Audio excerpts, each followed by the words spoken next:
This is Lyle Blackburn, and you're listening to the Cryptid Creatures podcast with Brian and Todd.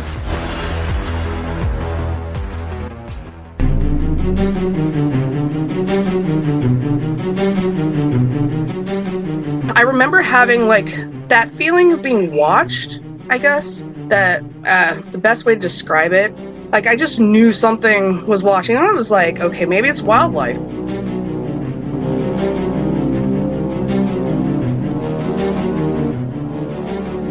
All of a sudden, I heard movement on the other side.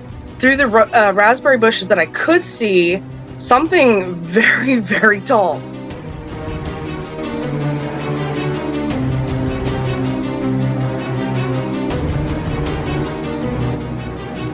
And then it moved, but it took off running. You know the sound of heavy footprints? That's what I heard.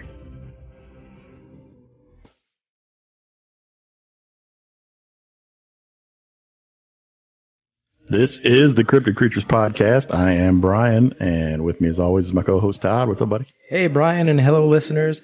Brian, we got a good show tonight. We got a couple things with our guest happening, Bigfoot encounter, and some paranormal stuff going on. Yeah, that sounds exciting. Can't wait to hear it.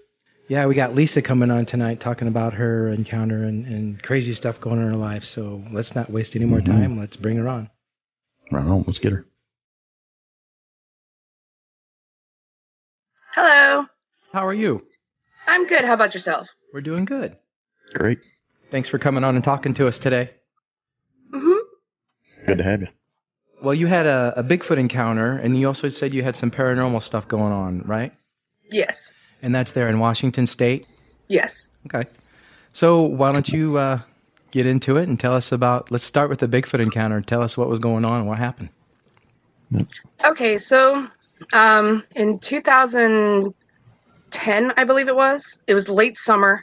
You know when the recession happened in 2008, I believe it was? Oh, yeah. So, me and my parents decided, hey, let's just, because of the way, how expensive it is here in Washington. Sometimes it can be expensive anyway. Well, we decided to combine our resources and move in together. So my mother always wanted to live out in the country and have horses. So my dad was like, okay, well, let's rent a house for now, build our credit back up, and then we'll buy a house, so on and so forth. And so we found a house. It was on 10 acres at the time. It was a gated community, but everybody had 10 to 20 acres to themselves. And it was in the city of Roy. It's out in the middle of nowhere. They were the main highway that was close by us. Don't blink. Otherwise you go through the town of McKenna. When we first got there, we moved in, we got settled. My dad and I decided to walk the property. At the time I had my concealed weapons, and I decided to carry my pistol, with me just in case, because, I've gone camping before. And I've camped up in the foothills of Mount Rainier all the time.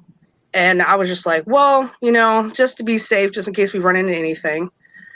So we walked, I believe it was east of the property, and then we came to the tree line where it came to a clearing on the other side. So we knew that the trees were the property line. So we started walking down the tree line.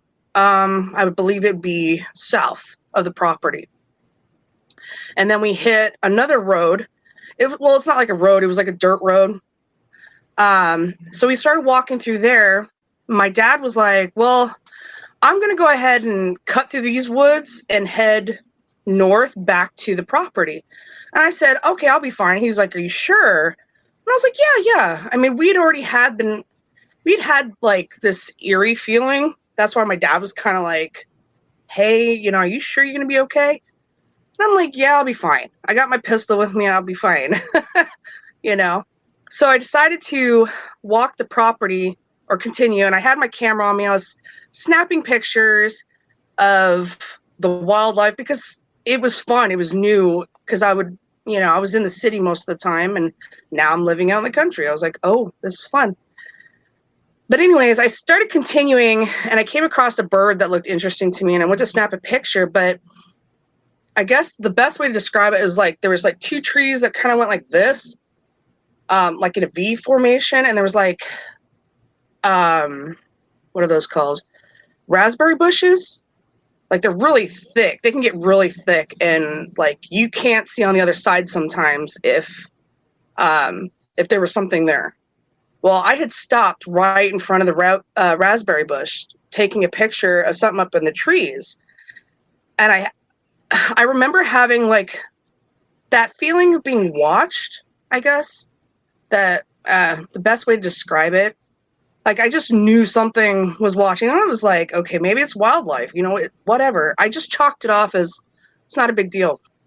So I snapped a picture, and then all of a sudden I heard movement on the other side, but through the raspberry bushes that I could see something very, very tall. My dad's 6 foot. I'm 5'4", and now I'm looking up, to see movement. I mean, I saw like a pitch, like it looked like there was a head there. And I saw the sun was shining through the canopy, and I saw glistening of like 2 eyes. So I know that the eyes were in the front, but that's all I saw. And then like a rusty, I would say it was like a rusty color fur. And I didn't know anything in the wildlife that we had here that had that color. And then it moved, but it took off running. Like it didn't sound like animals running. You know how the sound of heavy footprints running? That's what I heard. And I stopped for a minute, and I remember feeling like a compression. Now I was in the military, and I've had a grenade go off. Like in the distance, when I was in basic training, they all have you experience, grenades going off, and the compression that hits you, it hits you in the chest. Kind of felt like that, but not as intense. And that's what I felt. And I was like, what the hell just happened?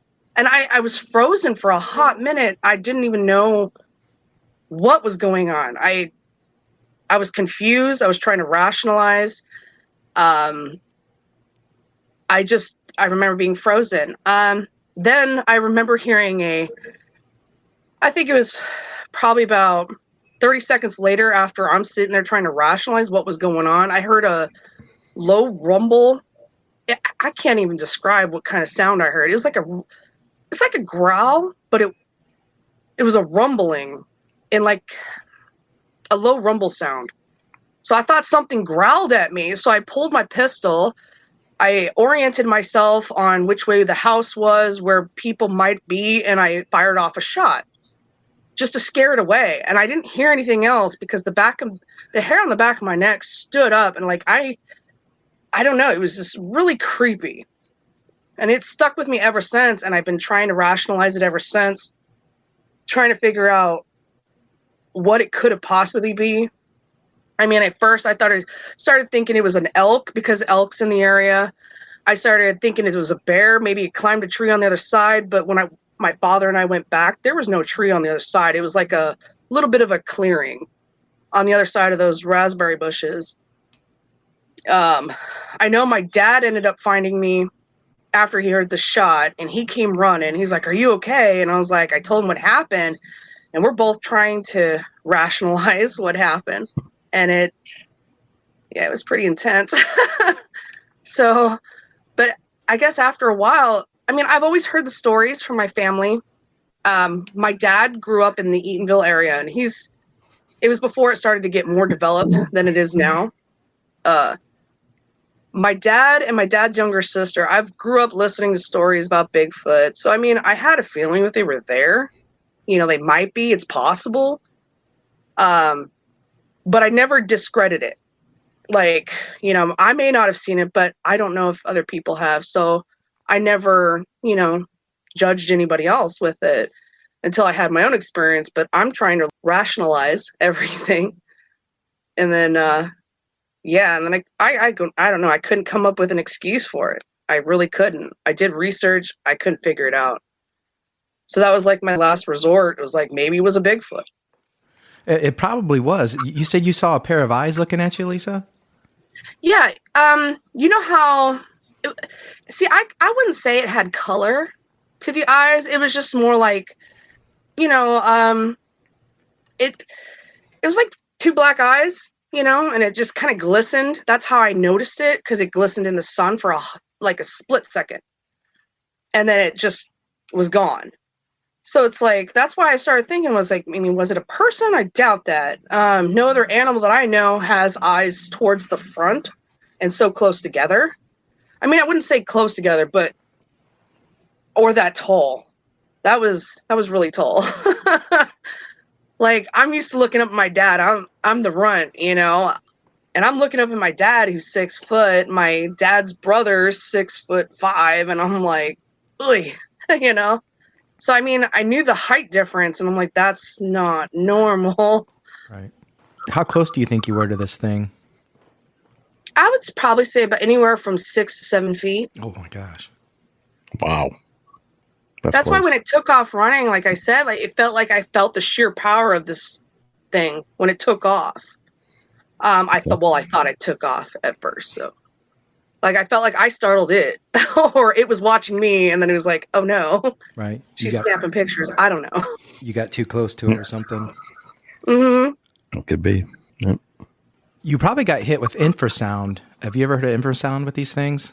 With the Bigfoot? Well, I've heard you guys talk about it on your show a few times. I've been to a Bigfoot convention earlier this year, and they talked about it there, where you can, like, it makes you feel certain ways. Yeah, some people it makes them feel sick and or disoriented. Mm-hmm. Well, I didn't feel sick or disoriented myself. I just, like I said, it was intense. You said you were were you kind of paralyzed or frozen for a minute? Yeah. So that's kind of part of it too. It does that too. Yeah. Mm-hmm. Yeah. Kind of paralyzes people, so you can't chase after these things or do certain things or move or whatever. I'm guessing. I don't know. That's true. No, I was just saying. Growing up, you said you did believe in Bigfoot. You'd heard about Bigfoot before. Yes. My dad has told me a couple of incidents he had when he was a kid, and that was in the 70s, maybe late 60s.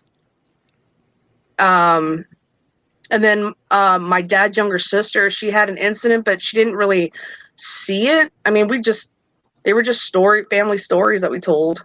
And I mean, my dad was always a believer after his incident, but his incident was a little bit more intense than mine. He was coming back from football practice once. He said that his buddy didn't want to drive down their almost mile-long driveway, because I mean, most country kids, they live out in BFE, so it's like, Right. Kid was like, hey, after football practice, he dropped my dad off, and my dad was like, it's pitch black. There's no really light except for the moon. So he was telling me that he was walking down the driveway using the moonlight for, to see the dirt road that led to their property. And they had 80 acres. I mean, they had cows, I think it was just cows. I think that's what my grandfather and him, they raised. Well, anyways, they were he was walking down the driveway, and he had this eerie feeling like he was being stalked, like watched. He said he just kept going, so he picked up his pace a little faster, and then he heard some rustling noise to his right. And he said he remembers looking over there, not seeing anything at first. So he's just like, okay, whatever. It's just my imagination. I'm, by myself. My mind's, playing tricks on me. So he started walking faster. By this point, he said he was about the quarter of the way down the driveway when he heard another noise, like rustling in the bushes next to him. Now, he said it was probably about 20 feet into the tree line from where the driveway was. And he said he saw these like glowing reddish eyes, and it was too tall to be the normal animal they would encounter, because we have cougar, we have black bear, there's elk, deer, so on and so forth. But he's like, it wasn't normal. And all he remembers was he saw that, and he was like, nope, the fight or flight situation came in, and he took off running like a shot. And he said that was the last time he ever saw anything like that, but it freaked him out.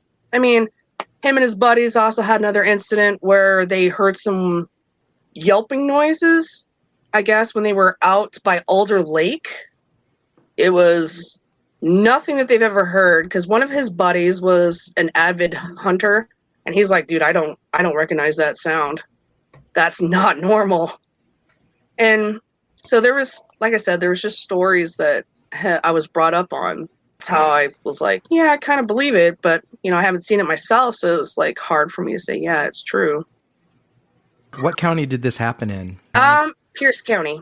I was it's kind of like on the border of Pierce County and Thurston County. There's just a lot of encounters and sightings and reports that go on in Washington, period. I mean, you guys are in the mecca of the Bigfoot world. I'm not surprised. You're right. You're right in the middle of it. Yeah. I'm not surprised that you haven't had more encounters or know of some more people that have seen these things, especially growing up there, right? Right. Yeah. Because I took a couple hikes. I did some major hikes up into the foothills of Mount Rainier, which is just east of me. I mean, it's a big mammoth of a mountain, and it's beautiful. I mean, this place is known for its beautiful sights if you're willing to hike to it. I was 16 the first time I ever heard a cougar, because we went up to hike up the mountain. I was camping. It was late at night, but I didn't think cougars made noises at night, but it was a loud scream. And I startled, and my boyfriend at the time was like, what's wrong? And I was like, what the hell was that? Sounded like something screamed across the lake. Now, we're in the middle of nowhere. I mean, we hiked up a couple thousand feet, so I'm like, what's going on? And he was like, no, that was a cougar. We're good. Oh, okay, just a cougar. All right. It's No okay. big deal. Yeah, Mount Rainier, Mount Hood, Mount St. Helens, all famous for a lot of Bigfoot sightings. I think these things tend to like to elevate themselves up a little bit, kind of have an advantage, and they live up there higher in the range there. Probably in the wintertime they come down a little bit, I'm guessing, but that's just my opinion. But yeah, you definitely got a lot of activity going on in Washington, period. You'd said you'd had some paranormal stuff happen to you as well? Yeah. Yeah, let's hear that. Okay. So when I was a kid, I don't personally remember this. My mother was always telling me that I always had an imaginary friend. And I guess in the early 80s, it wasn't like that big of a deal. They were like, oh, it's just her imagination. She'll be fine, So I've had supposed paranormal activity around me for a while. I haven't had anything recently. But so there was an incident where I was younger and I was watching cartoons. My mother said that her foster mom was watching me when I was little, and I had a chair next to me, and I was having a full-blown conversation with whoever this was. I personally don't remember this. So my grandmother came over, or my mother's foster mom, my grandma, came over, went to sit down, and I freaked out, started crying, throwing a fit. She's like, what's wrong? Did I do something wrong? And I said, you sat on my friend. And she goes, oh, tell your friend I'm sorry. And I said, no, he left. So there was that. Then I had some incidences. I think I was in second grade. It was between 89 to 91. My dad was in the Marine Corps. We were stationed in Japan. And they gave my parents a choice. Do you want to live a year and a half off post and the rest of the years you're stationed here on post? Like, what do you want to do? And they're like, oh, well, we'll live off post first. So there's a couple of interesting stories that have come from there when we were stationed there. I barely remember it. It's just mainly stories of what my mom's told me of what had happened. There was an incident where we were living in an old townhouse out in the civilian sector. My mom and my dad had invited some friends from work, and they came over. They were playing cards, and it was I guess a hurricane or something was coming in, so they were like, "Hey, we'll just bunk down here. We'll be okay." Upstairs, connected to my brother and I's room, there was another room that had slider doors, but the room itself had no walls. It was just all windows. So we used it for a toy room. My parents used it for a toy room for me and my brother. And so they were downstairs playing cards. Me, my brother, and their kid were passed out on the floor in the living room. Well, I guess that would be the living room.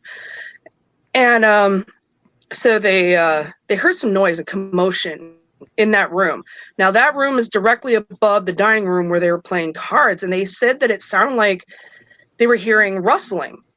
So my mom's like, well, shit. Maybe, something blew into one of the windows, broke the windows, and we're hearing noises.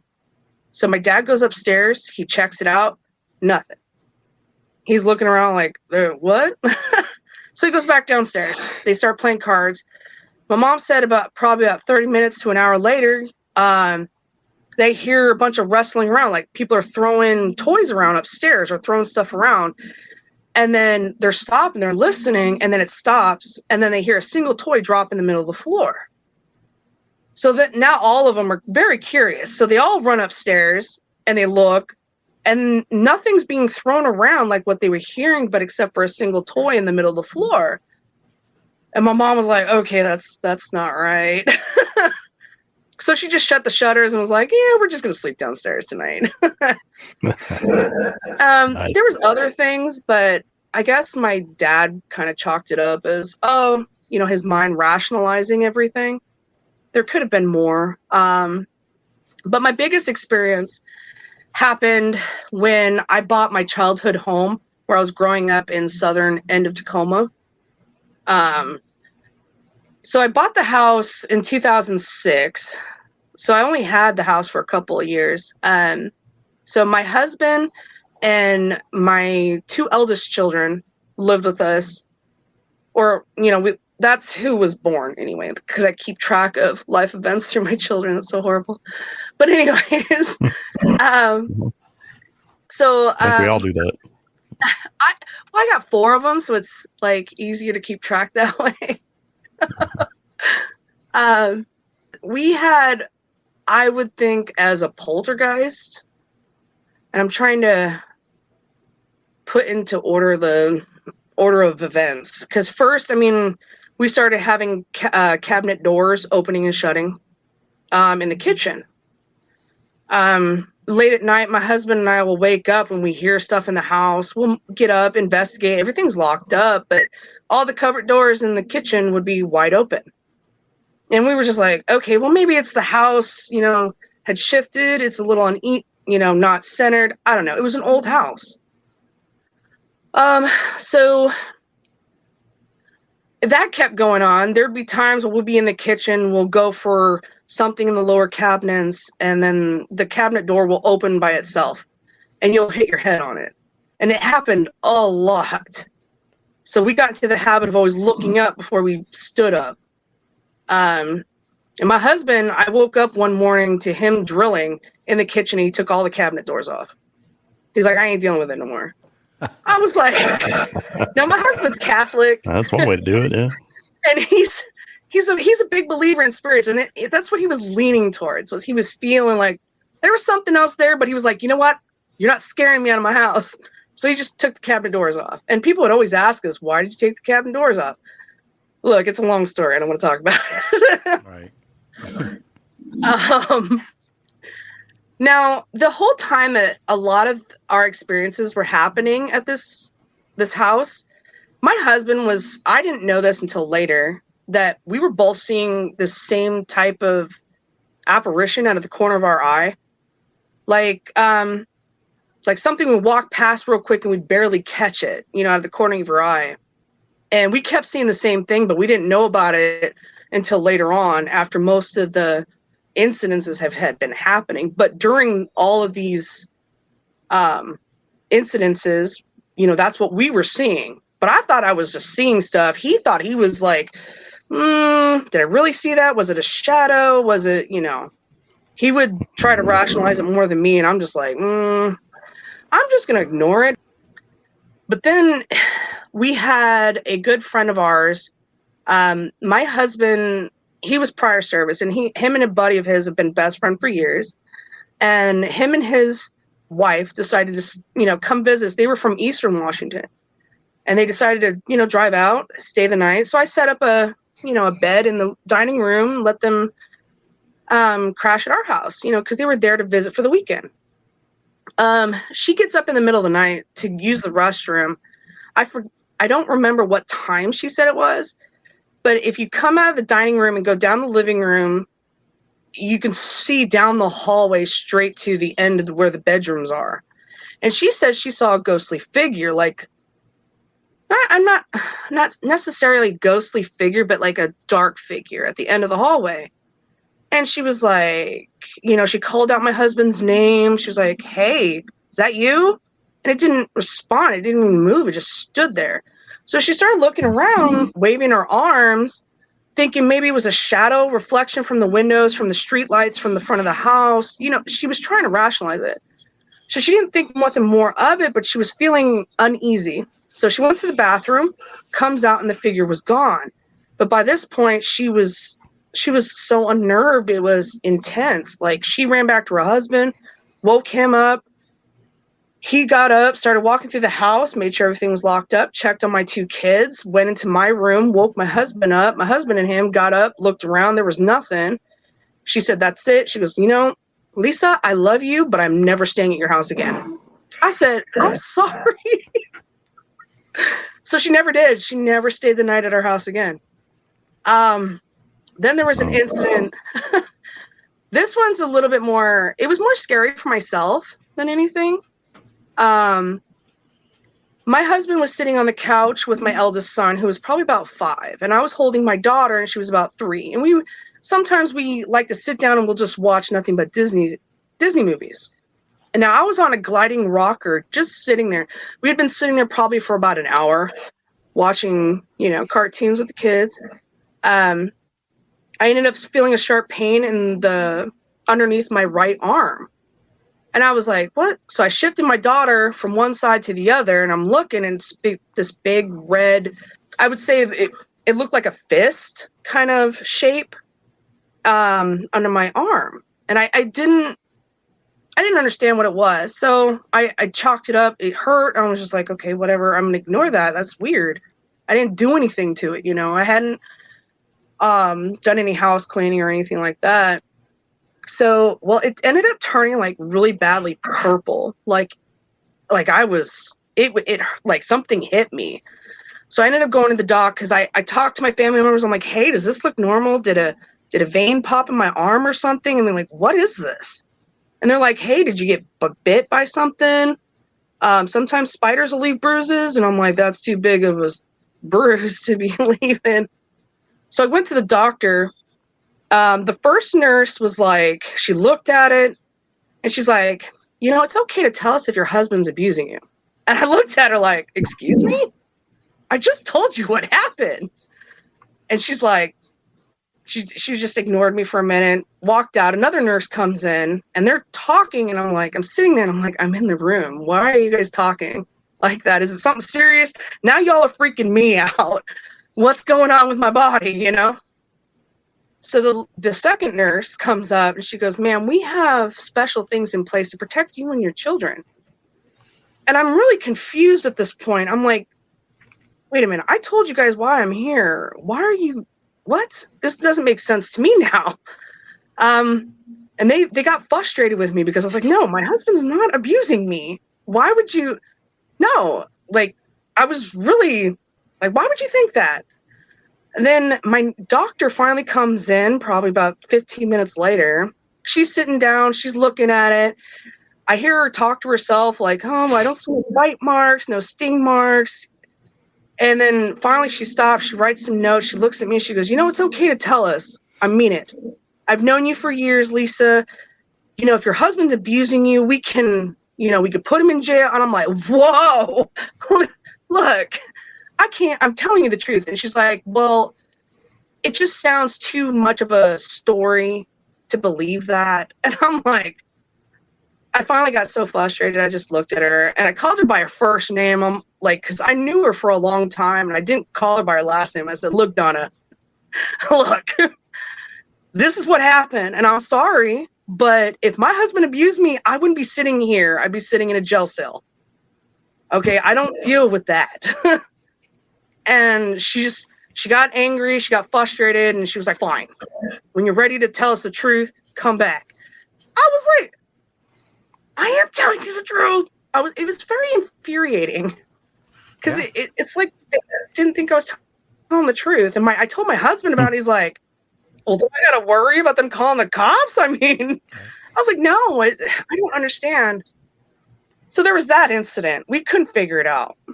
I've had another incident where I don't know if you've ever scratched yourself really bad and had a hot water go across it. I was taking a shower and I felt a pain on my back. And I was like, I called my husband in and he looked and he was like, he saw scratches down my back. And he's like, Lisa, were you itching your back? And I'm like, in the middle of my back? Really? I can't even reach that far. I mean, no. I was like, why? Did I scrape it on something when I got in the shower? Because I'm klutzy. Sometimes it happens. But no, it was, I guess, 3 marks going down my middle of my back. So I ended up calling a friend of mine over who was like a spiritualist. She did some stuff. I tried some smudging of the house just in case it was like negative energy vibe. So we tried that, and I haven't had any more. At the time, I didn't have any more attacks like that, but then it was just mainly like little things that was not harmful to me or my kids, but it was more just like, what the hell did I just witness? So my kids come running out of the bedroom, and they're like, Mom. I was like, what? And my son was like, Zoe's fan is going crazy. I said, well, what do you mean it's going crazy? Now I'm thinking, okay, maybe it was a power surge. Maybe it was, something to make it do this. I walk into the room and the ceiling fan was going nuts, like just spinning out of control. Like, how there's 3 settings to a ceiling fan. Well, this one was just going intense. So I remember flipping the switch on, which in my mind, that's what gives the light power. And I remember switching it on, but then it looked like it was slowing down. Like it all of a sudden just stopped. And I'm like, okay, I know that up at the fan on the light itself, you can click it to where it turns on, but I had it off. I walked up, I put my hand up, I stopped the ceiling fan because at this point it was going slower than it was. So I clicked it on at its high speed and it started doing the normal high speed. I clicked it down, it slowed down to a medium speed, I clicked it down. So it was doing its normal thing, but I was like, okay, that's not right. So I clicked it off. And then I go to the light switch and I'm playing with the light switch a little bit. I was trying to rationalize what I was seeing. And it was intense. I was like, okay, well, you know what? Let's go outside and play, kids. So I put the kids outside. My kids started seeing said thing in the house. Now, this is where my husband and I had been seeing the same thing comes into play.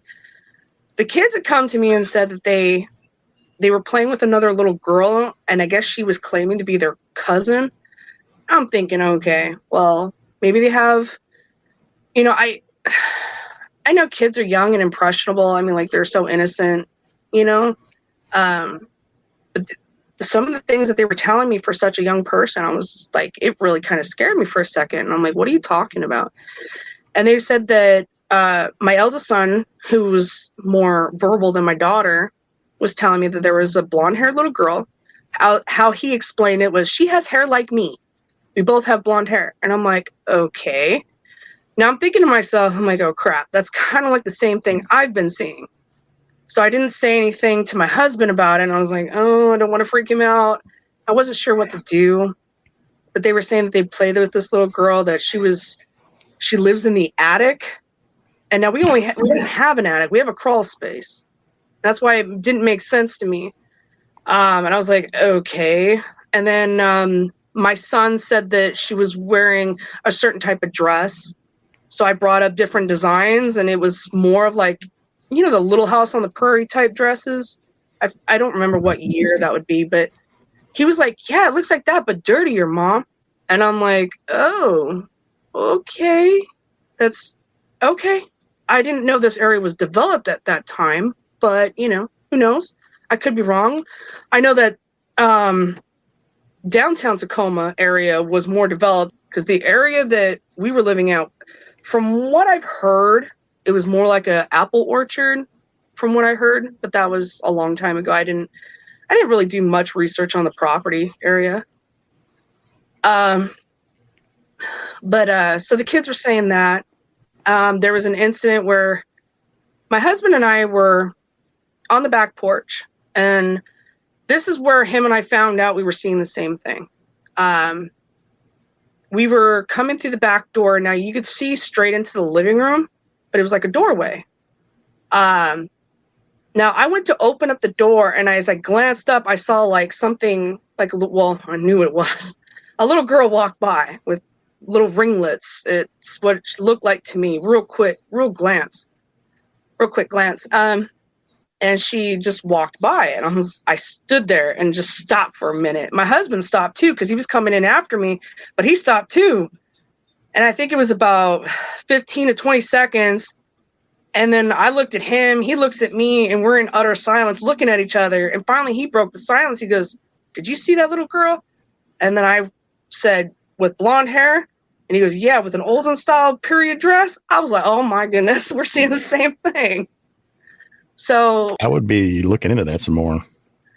I thought about it, but I think it was not much later we ended up moving out of that house because my husband ended up losing his job during the recession. So we ended up having to sell our house, and then my parents decided, you know what, we'll sell our house and we'll just combine and then move out to the country. So that's kind of how that went. Did anything happen after you guys moved out of that house? Did you experience any more interactions? There was some things, I guess, but I can't really say because some of the stuff can be explained, some of it can't. I mean, it's little things. Nothing as intense as it was at the house in Tacoma. No. I got to say, I love a good Bigfoot story, but those stories you were telling there kind of gave me goosebumps pretty good. I love paranormal stuff. Yeah. My family they all experienced it one way or another. My sister and her husband had lived with us for a few months. She experienced it. I mean, she was hearing giggles and weird noises throughout the house, and she'd be there by herself. I'd be out with the kids with an appointment, grocery shopping, whatever. My husband at work, her ex-husband at work, and she'd be there by herself. And she's like, "Lisa, this is what I heard." And I'm like, "Oh, well, maybe I should tell you." Yeah. My house is haunted. Yeah. I mean, my parents even had an experience, and they weren't even in the house. They were on the outside of the house, looking in. My husband and I decided, his family lives in California. So we decided to take a family trip with the kids down to go visit his mother, his family, and everything. Now, my parents, they lived across the street, but down one house. So they had a good angle to our property of where we lived. My dad would always go over there, check it, turn lights on at night. So that way it looked like someone was home, and then he'd leave because they parked one of their cars in our driveway.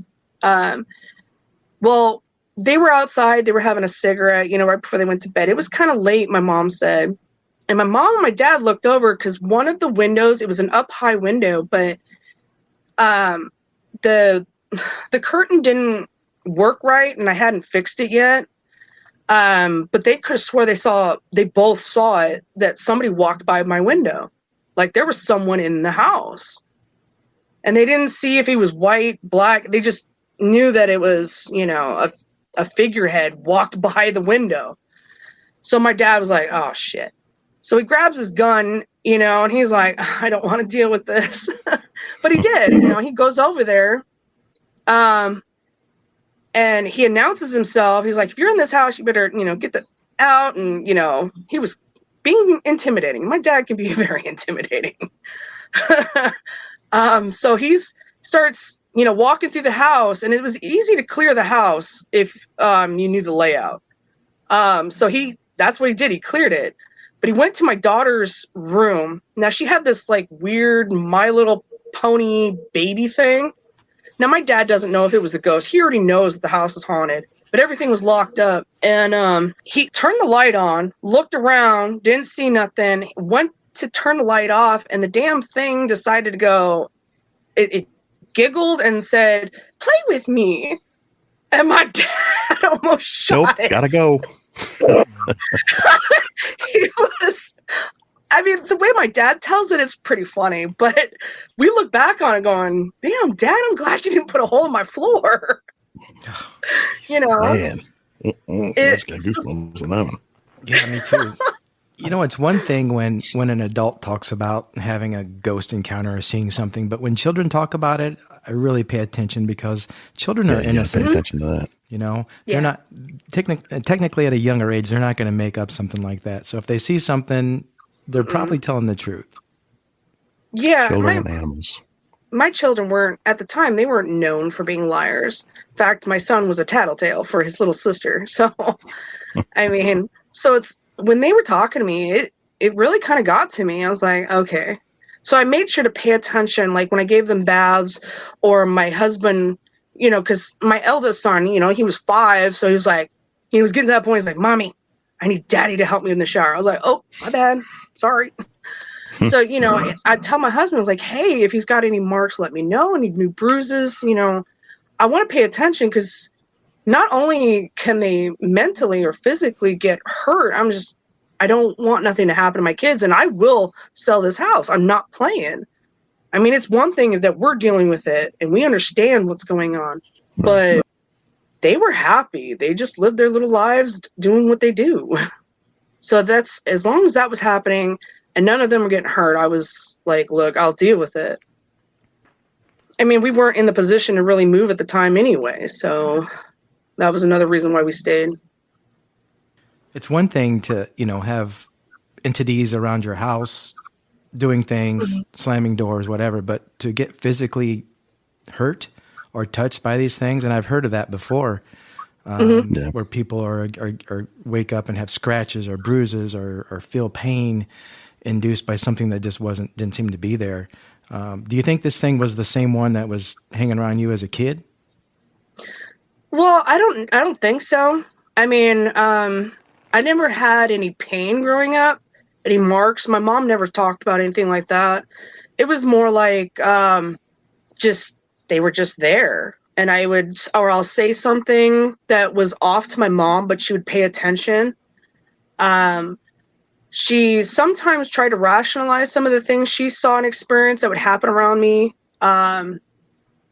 Or she would just, well, I don't know what to do about it. I mean, this is new for me. Me and my brother weren't getting hurt. That's all she cared about. Because, my brother and I shared a room up until we were a certain age. And then, of course, we had to split and have different rooms. But I don't know. When I was 18, I ended up getting an ectopic pregnancy. Now, they said that they had terminated it. But so I went along about my daily life and, sad. I had to lose the baby because it was growing in the tube. So I had to, just deal with it. But like 2 weeks later, I felt I guess the best way to describe it was abdominal pain. Like it felt like gas pain to me. But other people, I guess it'd be more intense. Because apparently, come to find out, I was bleeding internally all day and I just thought it was gas pain. Apparently, my lungs seized is what I was told. And I passed away for a little under a minute and I came back. Or they were able to revive me or whatever. I don't know. I got really lucky.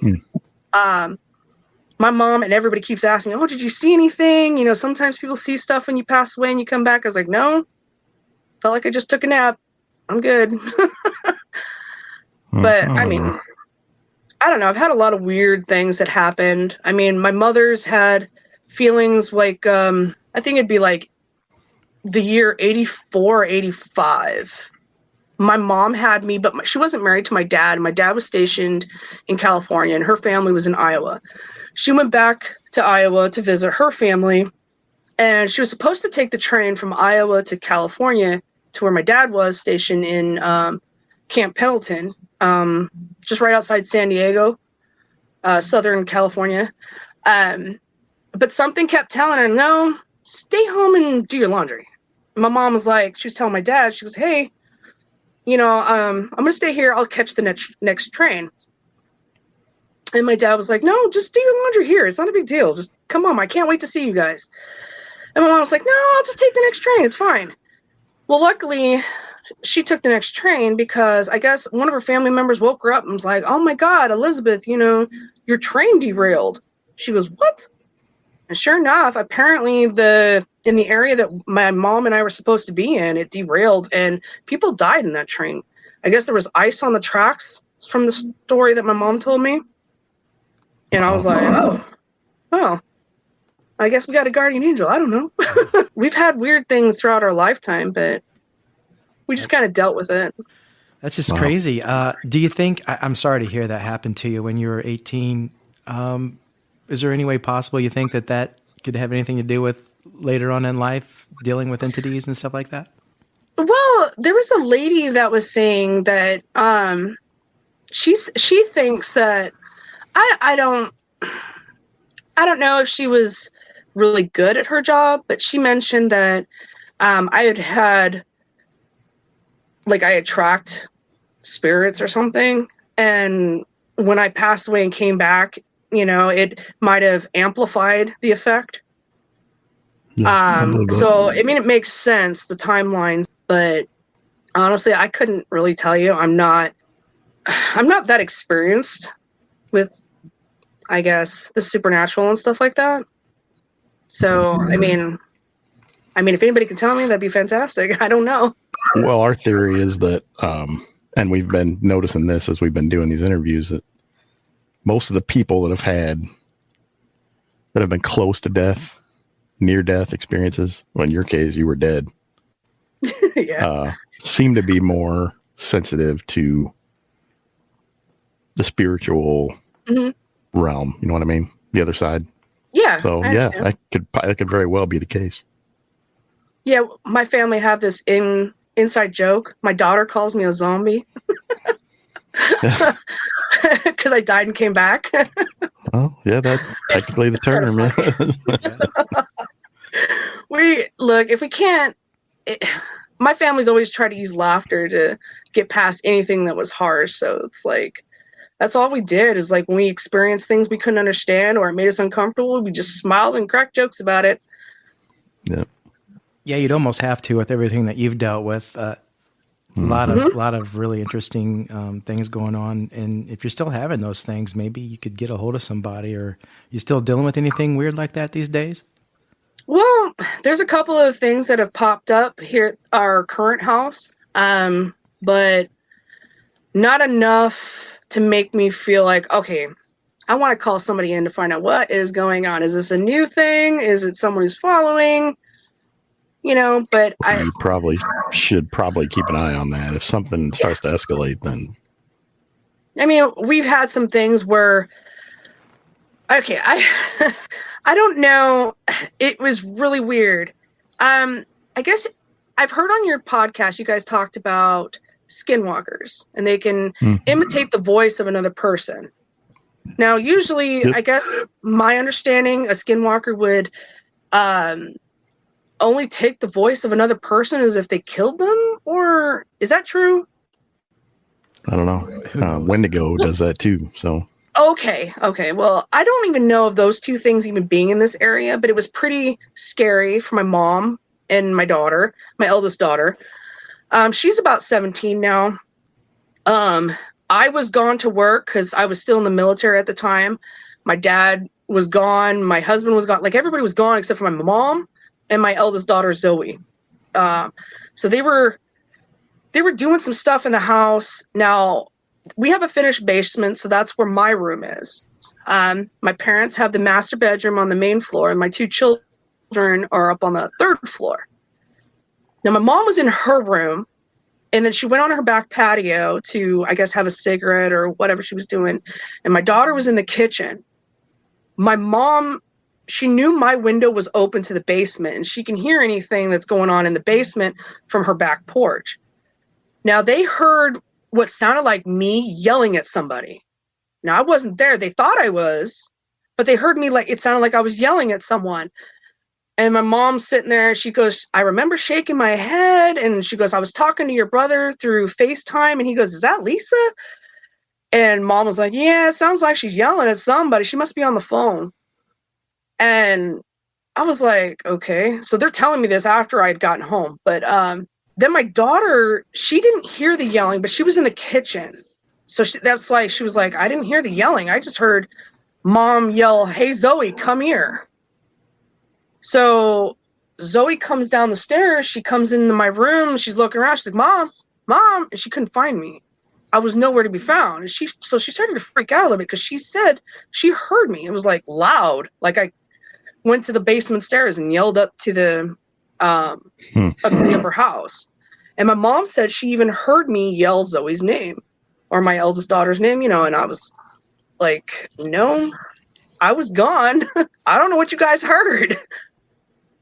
But I mean, nothing came of it, nothing bad, but because that happened last year at this house. So it was like, oh, okay.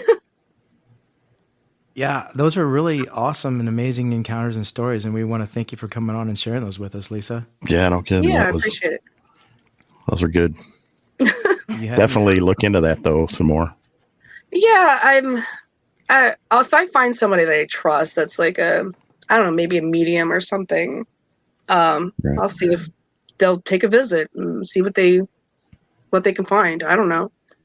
Maybe explain, hey, this is what they're doing, so don't freak out. Or if they're bad, hey, can you get rid of them? Hey, send them on their way. Something. Yeah. Well, good luck to you. And again, we thank you for sharing those stories with us. If anything else happens, reach out to us and let us know. Yeah, most definitely. Sure. All right. Stay safe. Yeah, you too. Thank you. Thank you. All right. Bye. All right, Lisa. Thank you. I tell you, the paranormal thing kind of gave me some goosebumps. Man, they get me every time. I always get those chills when they talk about them. And her Bigfoot encounter was really cool. She was very close to that thing. Yeah, that was a good one too. She bet you couldn't get a picture, but I think, like we said, her getting hit with that infrasound supposedly kind of maybe just... I think that messed her up. Which, that's what it's for. If people want to get a hold of us, they can go to our new website. Yes. What is that address again? It is www.cryptidcreatures.net. So get on there if you've had an encounter. There's a thing on there to get a hold of us and tell us your encounter, and check out the store, and maybe be a member. Who knows? We appreciate the listens, everyone. So thanks. We appreciate all of you. Thank you so much. Definitely. Again. Thank you. All right, my friend. Let's wrap this up and get out of here. Right on. All right. Until next time. See ya.